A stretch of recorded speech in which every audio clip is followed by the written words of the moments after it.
Hi everyone. In this video, I'm going to give you a walkthrough of the centralized admission process form. So this is the registration form for CAP. So those of you who have appeared for the Maharashtra MBA CT and some of the other exams that happened in the last season, and you are planning to apply to the colleges that fall under the purview of CET cell, this video is going to be very useful for you. So the centralized admission process will be starting much later. So there is still some time for that. But the step prior to that, which is going to be the registration form, this video caters to that. So I'm going to give you a complete walkthrough of the form. So make sure that you watch it till the end so that you don't make any mistakes while filling the form. So let's get started. And the first thing that I'm going to talk about is going to be the important dates. Now the registration of application has started. So it started on 28 June and this will continue till 8th of July. Now, one very important thing that you need to keep in mind is that this is not till the end of the day on 8 July. So the registration time is only till 5 p.m. Another very important thing is that you also have to complete the document verification part. And what they have given is, so document verification and confirmation. If you read the second part, it says that document verification and confirmation of application form for admission by e-scrutiny mode or physical scrutiny. Though they have mentioned physical scrutiny, it does not exist as a mode. So you will not be able to use physical scrutiny. It's only e-scrutiny that is available. And that you have to finish by 9 July. And again, the time given is up to 5 p.m. So the earlier you do, the better it is, right? So don't wait till the deadline. Try and finish this form as early as possible. It's not going to take a lot of time. If you have all the documents in place, I think comfortably you should be able to finish it in 30 minutes or so. It's not going to take much time. So try and finish it as early as possible. So the thing that will happen post this is they will display a provisional merit list. Now that is going to happen on 12 July. So all the students who will participate in or who are planning to participate in the CAP round, they will fill this form and basis this particular pool, a provisional merit list will be created.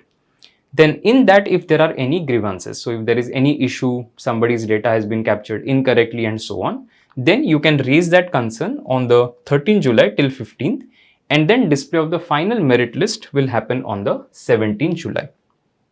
So this is going to be the timeline.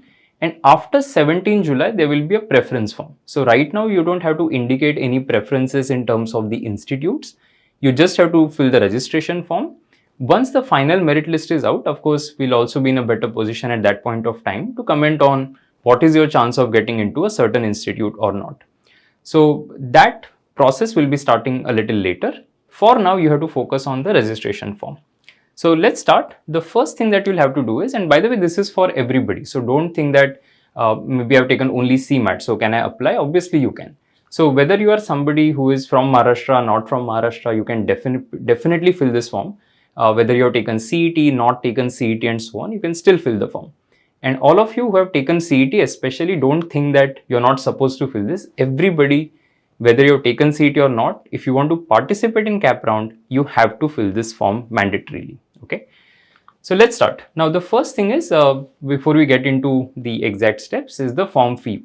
So the students have already registered for the Maharashtra MBA CT 25. You don't have to pay anything extra. So when you appeared for CET, that at that point of time, of course, you paid the registration fee for CET, and that includes the CAP registration as well.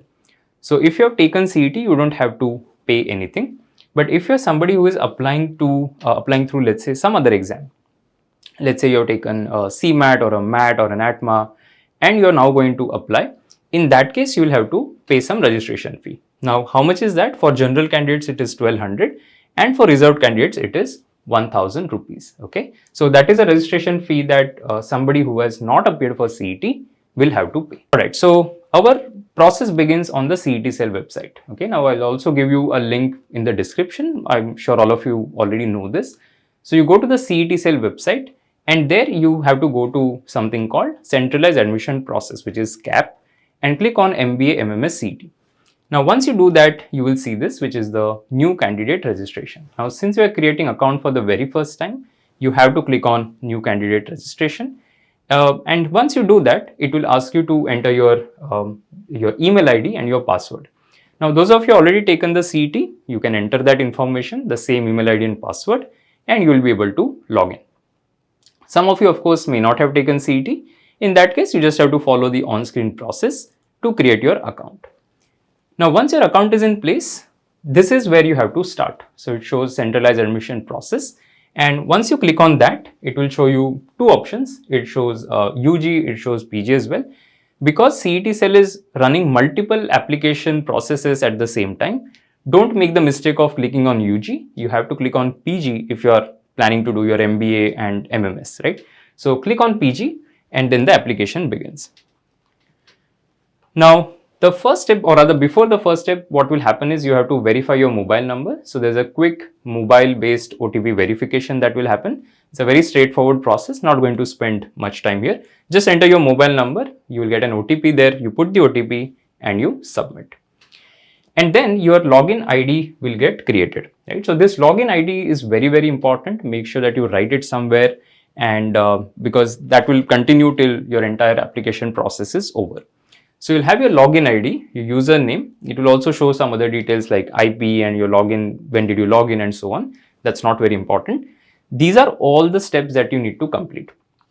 So against every step, you will see currently the status shows incomplete because I haven't uploaded anything, right? I haven't entered any information. It will show incomplete. The objective that you have at this point of time, or rather while you're filling the form, is going to be to complete all of these steps. Okay, so even till the last step becomes complete, your form is not complete. All right. So what we're going to do is start from the step 1, which is filling the registration details. So let's get started. So it will ask you for the first thing as select scrutiny mode. Now, though they have given physical scrutiny on the website, as I mentioned, that option does not exist. So it only shows you e-scrutiny. You have to click on the radio button, save and proceed. No further action required, because in the physical scrutiny, you had to select the center and the slot and things like that. None of that is required here. Just click on e-scrutiny, save and proceed. Then starts the first thing, which is your CET details. Now, let's say you're somebody who has appeared for the Maharashtra MBA CET. In that case, it will ask you that question, have you appeared for it? You can say yes. Enter your roll number and registration number. These are the two things that are there on your scorecard. The first one on the left hand side is the roll number. Then you have the registration number. So you enter it from your scorecard, just copy paste it. And then of course it will automatically show you the score and everything. So all of that data will be shown to you. In case you have not appeared for the Maharashtra MBA CET, you click on no. Now, some of you may be thinking, what if I have appeared for both the exams, right? So maybe I have appeared for CET and some other exams, let's say like a CMAT or a MAT, ATMA, etc. Can I put both the scores? The answer is yes, you can. All right. Now, what will happen is, let's say I select no for CET. So throughout this form, I'm going to show you different cases that can exist, because I don't want to just fill the data in one particular way.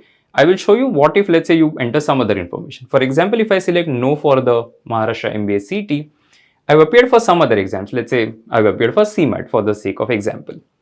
Then I will select CMAT. It will ask me to put the roll number. Now, with respect to CMAT and ATMA, what happens is the moment you put your roll number, it automatically fetches your percentile. So it will fetch your percentile and it will fetch your all India rank automatically. It will not have a total score. Okay, and once you have CMAT, there's no total score that is available as well. That is why you'll not be able to put it. But in case it is CAT, ZAT, MAT, GMAT, etc., whatever appears on your scorecard, you manually have to enter that information. So in some cases, CMAT, ATMA, for example, it will fetch automatically. In other cases, you'll have to manually enter it. Now here, because I have chosen CMAT, it automatically picked the details and it will show you, okay, that this was your rank and this was your score, this was your percentile rather. That's it. Okay. Now, if you have appeared for both the exams, you can obviously have yes and yes here as well. In that case, again, both the information, both the data points will be available. So your CET percentile and your CMAT percentile, both will be shown to you on the next screen. So because I chose both CET and CMAT, this is how it will appear. So it will show the candidate name, roll number, percentile for the Maharashtra MBA CET, and the same set of information for CMAT as well. Now, what it also does is it does a match with the name that you have entered in your CAP registration with the CET scorecard and with the CMAT scorecard. So here it shows, for example, The CET scorecard and candidate enter name matches exactly, so the score is 1. And here the score is 0.77. So I think they've set a cutoff. Above that it is green, but below that it is red. So maybe I entered a different name completely, then it will show that there is a mismatch which has to be fixed. Okay, but because there's no mismatch, we can proceed. In most cases, I don't think there will be any sort of mismatch here. Alright, so now once we have the scorecard, the score details in place, whether it is CET or some other exam like CMAT, MAT, ATMA, etc. And by the way, they have also given information, right? So here, if you go through this, they mentioned one very important point, that if candidates have appeared more than one exam, select any one best of them on the basis of percentile. So let's say you appeared for both CMAT and MAT, and let's say MAT you scored a higher percentile, you should be entering the MAT score here, not your CMAT score. Okay, so just follow that principle and you should be fine. Alright, now here comes the next and very, very important part, which is the type of candidate. And this is where students have a lot of questions. My simple suggestion to you is that read the entire form carefully. So at the end of it, you will not have any questions if you read it carefully.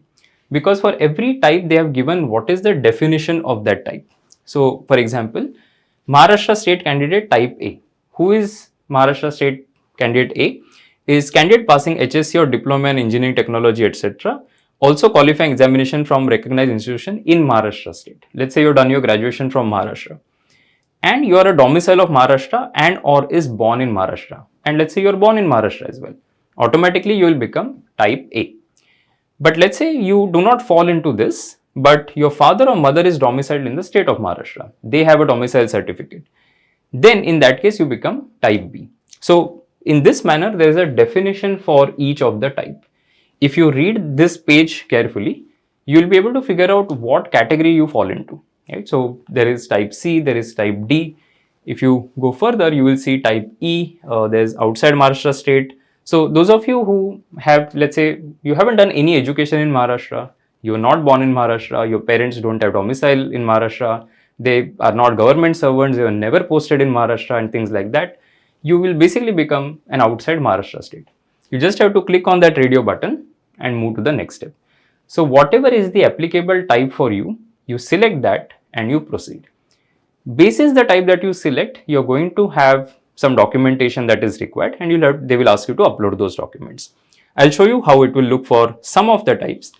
For example, Type A, right? So let's say you're Type A, it will ask you where you have done your diploma in engineering, pharmacy, all of that. Select the district. Where you appear for graduation, select the district. Automatically, it will pick the home university. So let's say you've done both of these things from Mumbai, it will show that you're a Mumbai University candidate. Okay. Then what are the documents that you need to upload? So you don't have to upload all of them, but it will say that domicile certificate, birth certificate or living certificate. Out of these three, you have to upload one of the documents to prove that you are basically a Type A candidate. That's it. So the requirements are very, very simple. You just have to read the type description very carefully and select the appropriate type. Okay. See, till the time you submit the whole form, you will be able to change these things. So even if in a hurry somebody selects Type A, proceeds, by the time you do final submission, just ensure that you have re-verified everything. Okay. Alright, so now for Type B, Type C, just wanted to show some examples to you. If you see Type B, right, firstly it is asking you whose domicile certificate you are submitting. Is it your candidate, father or mother? You have to enter your mother's name, select the district from where they are domiciled, and then it will calculate the home university. Similarly, if you select Maharashtra State Candidate Type C, it is asking you who is the employee of Government of India undertaking. So just for the give the appropriate details and you should be fine. Okay, so just mention whatever is applicable, put it here, it will calculate what is your home university. That is very, very important. Now next part, again super important, that is the category details. In terms of category, first question, do you belong to general or reserved category? So you can make the appropriate choice. Do you belong to EWS? Again, make the appropriate choice between yes and no. Now for EWS, there are two options that are available. First is available and then applied but not received. So if I have selected that yes, I am EWS, it will ask me whether I have the proof right now or I don't have the proof, I have applied for it. Then it will ask you to upload a particular format. So that format is given for EWS, which is issued by appropriate authority. You have to upload document in that format.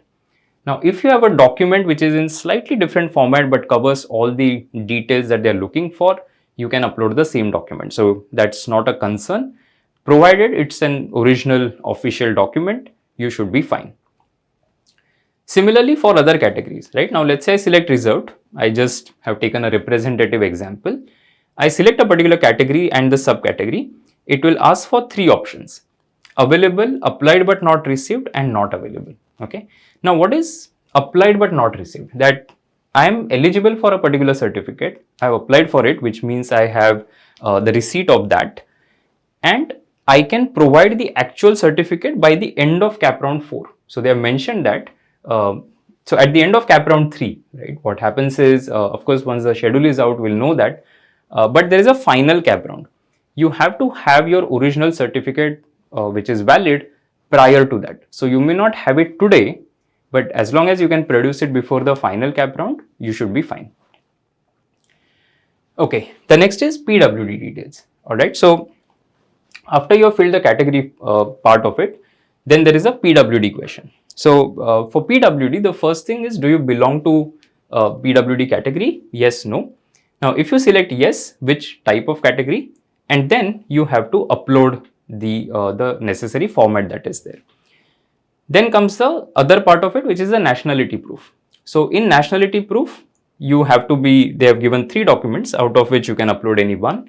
The first is certificate of Indian nationality, school living certificate, birth certificate. So if you have birth certificate basically which shows place of birth in India, you can upload that. That's about it. You don't need the school living certificate in that case. Okay, so now we have covered the document, the majority of the document side of things. We'll now talk about the 10th, 12th and the graduation score. So in the 10th, 12th graduation section, they don't need everything. There are some specific things that they've asked for. So you start with SSC aggregate. SSC is 10 standard. So aggregate of that, put the marks obtained, marks out of, percentage gets auto calculated. Similarly, SSC mathematics, science and English. So from your 10 standard mark sheet, they are interested in mathematics, science and English. This is used to resolve ties. Okay, so some of you may be wondering why this is required. In case there is a tie situation, they use these scores to resolve those ties. This information is available in the CET cells document, so you can check that out. And finally, your diploma or the HSC or the 12th standard. So again, marks obtained, marks out of, percentage gets auto calculated. So the next section is graduation. So in graduation, they have first asked what's the stream, whether it is commerce, science, arts, etc. What's the graduation university? There's a drop down, you can select the one that is applicable. The place of passing or appearing for graduation, what's the type, whether it is full-time, part-time, etc. Now passing year. So in case you have already passed, then you can enter the information. If you are appearing, they have mentioned that you are required to scan and upload this particular pro forma if you are appearing in graduation. So you can click there, view the format, and you have to upload that specific document. So that's why I said in the beginning that if you have all the documents in place, it won't take a lot of time to fill the form. But if you don't have the documents, you will have to get them from whatever places, which may need some time. So that is why start filling the form as early as possible. Then comes the graduation marks type. So percentage or CGPA. Nice thing is they have given CGPA. So if you have CGPA system, you can click that, marks obtained, marks out of, percentage will get auto calculated. So since if you have percentage, you can select that, same thing applies. Okay. With this, you have completed the graduation details. Now we move to the next part, which is wherein it will show you the personal information. Now in terms of personal information, firstly, 2 things will be shown. Because I had chosen, if you remember, I started with both CET as well as CMAT score. If you have done that, or let's say if you have done only one of them, it will show you 1. Since I have chosen 2, it is showing me 2, where it showed the partial match and the partial match, whatever the percentage. 1 is full, and here it is partial, which is 0.77. Since it is green, I don't have to worry about it. If it is red, then of course it will show you, or if it is 0, right? 0 means no match. The data that you have on your CET or CMAT scorecard is not matching with what you have filled in this particular form. So that is what it is indicating. So be careful here. Then comes the candidate full name, the name that you have entered for CAP process. This is editable, so you can change that if you want to. You can change it, but you have to enter it as per HSC certificate. Okay. Mother's name, date of birth, gender, orphans, whether you are yes, no, annual family income, which is a drop down, and the religion. After that, there's one more question, which is mother tongue. And mother tongue again is a very important question because it indicates whether you can apply under linguistic minority or not. So those are the follow-up questions. So if you select religion as Hindu, you're not eligible for religious minority. If you select mother tongue as Marathi, you're not eligible for linguistic minority. So if you have selected any other language, then you will be able to also enter the linguistic minority here. Okay. The next follow-up question is, do you want to apply for TFWS, which is Tuition Fee Waiver Scheme? And the eligibility for that is Maharashtra state candidate, number 1, having parents' annual income from all sources less than 8 lakh, valid up to 31st March 26, will be eligible for TFWS seats. So see if you are eligible and then you enter. Now, one thing is, be careful here because sometimes students say no and then they realize that they are actually eligible for these seats. See, why you have to be careful at this stage is because in every college, there is a certain number of seats that will be reserved for TFWS.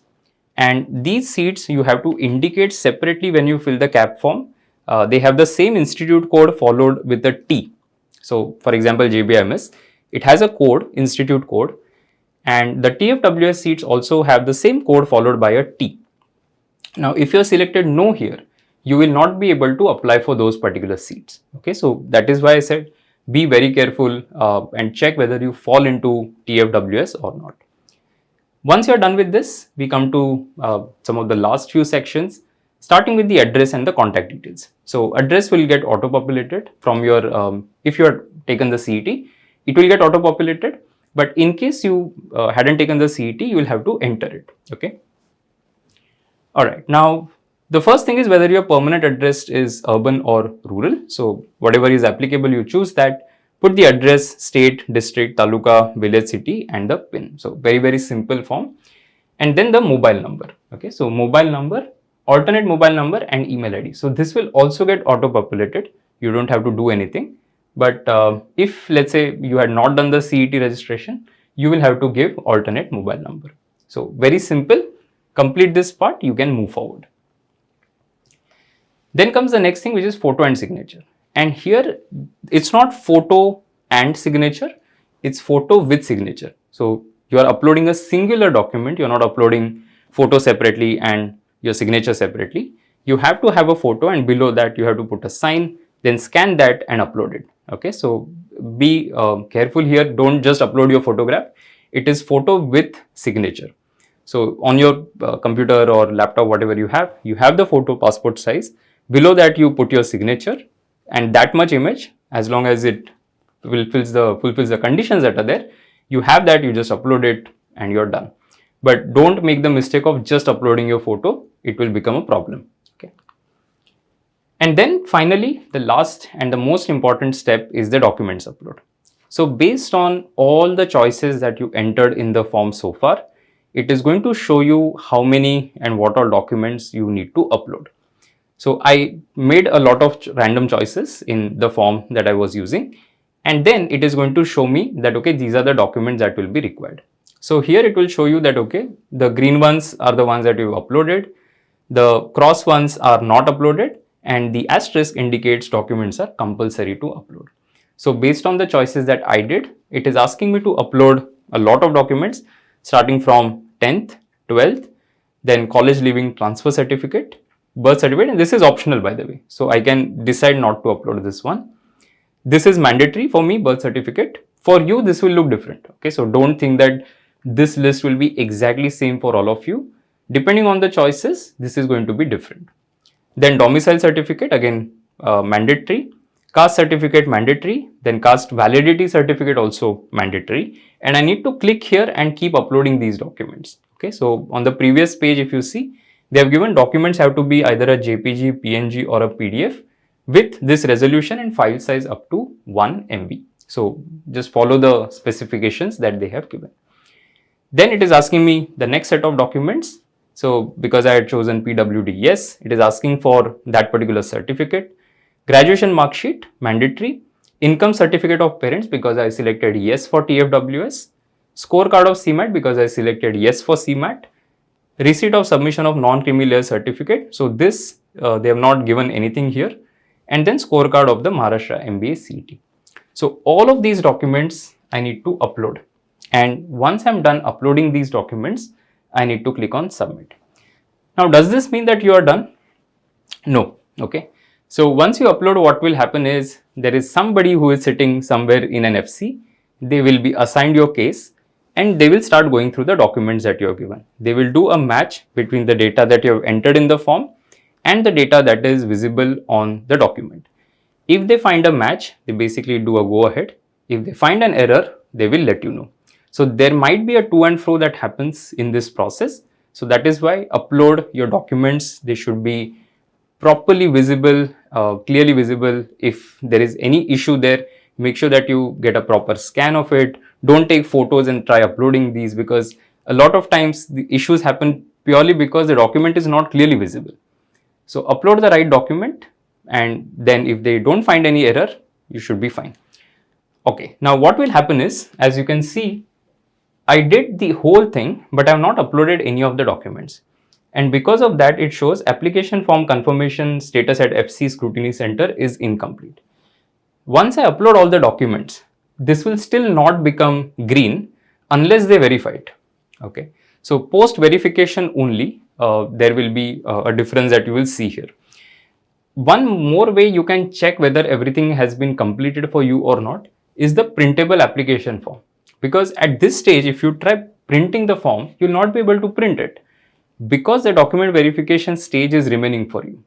But once the documents have been verified, you will be able to print the application form. Okay.